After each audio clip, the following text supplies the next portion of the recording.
Hi, I'm John Molesky, executive producer and host of Dialogue, produced from the Woodrow Wilson International Center for Scholars here in Washington, D.C. I'm here with Mike Vlahos. Mike is the author of this book, Fighting Identity.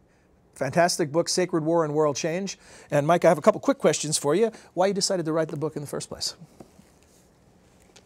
After 9/11, I saw the United States turned on into a kind of passionate war mode, almost as though those who attacked us had flicked a switch or pushed the secret button and unleashed a kind of vision of America that was trying to approximate World War II.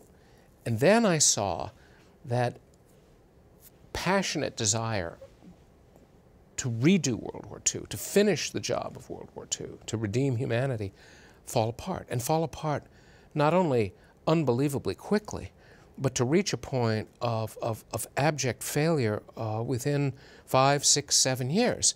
And to see Americans walk away from it, to see the entire narrative of World War II, which everyone had embraced so powerfully, just oomph, the air went out of the tires. And I began to think, what is going on? Because here was war as we wanted to fight it, and we couldn't make it happen. And what that led me to think was, what is it that's so compelling about this kind of war, this kind of sacred war? I mean, go on the military channel, watch it 24/7. World War II was a mythic, transcendental war where American sacrifice created a new world, and we want that so badly, but we can't make it happen. Yeah, these compelling narratives. Let's go back to the birth of a nation. What was the narrative of the Revolutionary War? Well, it was Americans' origin. It was the making of America and actually creating the basis for our mission from God to humanity. And what about the Civil War? Civil War, we had to redeem ourselves. We had fallen down. We had become corrupt. And the great corruption was slavery. We wiped away that stain, and we became worthy of our larger mission, which came out in the next century. In World War II, which you've already covered, and that narrative, as we tried to repeat it in the global war on terror.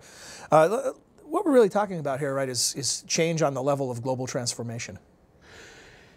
The problem with the United States approaching the world, and also thinking about a military approach to the world, is that we're trying to make the world fit our narrative.